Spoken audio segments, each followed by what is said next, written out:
Ano daw yung word na fiable? Fiable. Fiable meaning trustworthy or reliable. So yun yung meaning nitong word na fiable, yung Fiable. Fiable siya. So yung maganda, nag-i-increase yung ating vocabulary, no?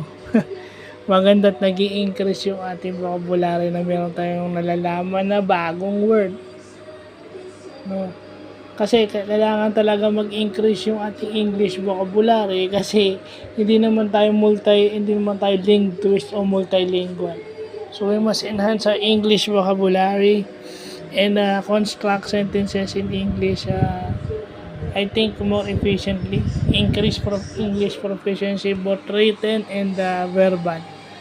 So yun yung magandang natututunan natin, no? May natututunan bagong word na fiable, yung meaning ng word na fiable.